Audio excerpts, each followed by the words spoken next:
There's more to life than increasing its speed or quantity. If you're willing to slow down and be open to it, there's a great deal that you can really learn from nature. The lessons are all around us. Hey everyone, today we're doing our final presentation on chapter 7, and what that chapter basically talked about was about the importance of air in nature. And when we really look at life today, a lot of us take nature for granted and we don't really appreciate it or spend time out in nature.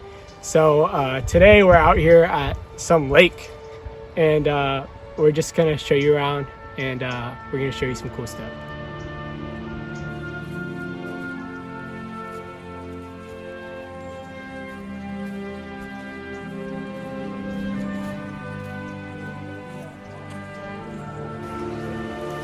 So after we took our time by the river, we're exploring some more greenery and trees, and we're just trying to focus on our air and really taking in all this natural oxygen that we don't get inside. And it really just, when you get a break outside and you feel that nice brisk air hitting your skin, get all that oxygen inside you, it really makes a difference in life. And it's really important to get out every now and then and appreciate the air.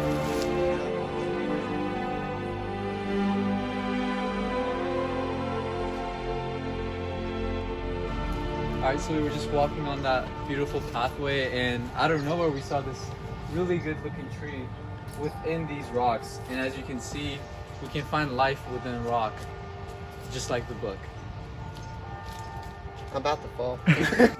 Fear, why do you need that, bro? We're in the natural air. Dude. You don't need that. I have allergy. Go. Hello, today we're going to be with Mohammed Sultanzadeh, and we're going to be talking about the values of nature and the air within this beautiful scenery. Yes, as you can see, it's a very, very nice evening today, or should I say morning. And it just rained yesterday, so all this air is fresh in quality, like the grass over here, it's all vegetated. But the main reason we're here is because we have to go back to our ancestors' roots, right, Basil? As we saw in the book, with the creation of language, some of these vowels that allowed air to pass through between communication between humans, animals, and everything else, it was all destroyed. Back then, all they did was come outside into the woods and enjoy this nature, this life that they had next to them. And right now, it seems like we forgot all about that. And I don't think that's a good idea, right, Basil? No, not at all, not at all. I think we need to protect what we have out here and make sure that we make our ancestors proud. Yes. Amen to that, brother. Amen, brother. You can learn just as much from observing a tree or a leaf or from a stream of running water as you can from the oldest and most ancient scriptures that we have. I mean, look at the way nature is constantly changing, evolving, and adapting. Isn't life like that? Look at the cycles of seasons. Everything goes through constant growth, then constant decay, ups and downs, peaks and valleys. Isn't life like that? Look at water. Even though it's fluid and you can't grab a hold of it, it can wear down and erode the roughest, most jagged rocks. Yet, it remains flexible, malleable, and adaptable. What if you tried to be like that in your own life, in your relationships, adapting like water to soothe the needs of others? So, just like a bee gathers pollen from different flowers, absorb what's useful, discard what isn't, then add what's uniquely your own. There's lessons everywhere. You just need to observe. Hi guys, today we're with Amitash Singh Punia, and we're out here in nature. So Ami, what do you think about this beautiful weather and scenery? I think it's absolutely gorgeous. You know, you got the water in the background, you got nice sunlight coming through, get some vitamins in. You got the boys out here too. You know, it's pretty nice, yeah. What was the reason that you came here? You know, so ever since I broke my arm, I've been sitting inside just using my phone on the TV, you know, this technology, and I've been bored. So today we're out here in the nature with the boys, enjoying the views, you know. It's helping my healing process. My arm's healing a lot faster now. And yeah, that's about it. Going all natural. Yeah. Hey everyone, today I'm here with Aiden Wolf at Lost Lake, and I'm just going to ask him a little bit about this lake behind us. So Aiden, what are your thoughts about this lake and the nature you've seen today? Well, Fear, the reason I actually came out here today was because I'm not sure if you're familiar with the Jewish Kabbalists, but they actually thought that air was really powerful, and they excluded vowels from their alphabet because they didn't think that air in its unimpeded form should be used that frequently. So I actually came out here because I wanted to get a little glimpse of what it's like to really see air in nature in its pure form without all that smog in the air. So I came out here to the lake with some of my friends, and I'm really just enjoying the cold air, trying to put it in my lungs, get out that bad smog, and really clear my head as well as my chest.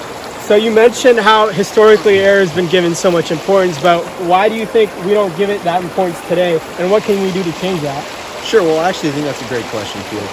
And the reason that is because nowadays we seem to be so fixed on instant gratification and just getting what we want as soon as we want it. And so there really is something special about not enjoying air in its purest form at all times, because it really reminds you what power it really has and how special it is. So to answer your question, I just think it's the way things are nowadays. That's a great point, Aiden. Thanks for your time. Yeah, of course, Fear. All right, so we've been out here in nature for so long. Fear, tell me about its significance in life. Well, Basil, that's a great question. Actually, nature's been significant in life for as long as we've known it. Before agrarian societies formed, nature is how people got food. These animals that live in nature, these bears, these big mammals, this is what they ate for weeks. This water that you see, this is how they traveled from place to place. This is how languages spread. And so when I see young cats out here that drink this water and they're not grateful for it, how could you not be grateful for one of God's greatest gifts? How could you not be grateful for the reason that you speak the English language? How could you not be grateful for this time in society that we're at? Because everything has happened because of this water, because of this grass, because people learn how to farm. This is why we're at where we're at. So if we keep that in mind, if we stay grateful for all the blessings that we have, then I think nature holds a vital role in our life every single day. So as we're coming to conclude our fine morning at this beautiful scenery around this amazing lake and amazing trees, we just want to wrap things up that, you know, right now we're in like a very interesting period where everything that happens is based on technology, but we seem to forget the little things in our lives and the most important things in our life, which are nature, family, and the ones around us. Not even just our family, but like everyone around us, the animals, the life, everything that you can see, we have to make sure that we preserve and keep safe, because in the future generations, they might not have the same privileges as us to be able to enjoy this morning like we did. But I often wonder why nature inspires us, why we're in awe of certain scenery, and why we find these landscapes, oceans, and stars so breathtaking. We haven't done anything to earn this awe, so why do we feel it? It is this very question that leads me to believe our most inspired state, then, is not one of accomplishment, but of humility. I think we naturally fall in love with places that prove how small we are, places that humble us with reminders that we have so much more to learn, so much more to grow.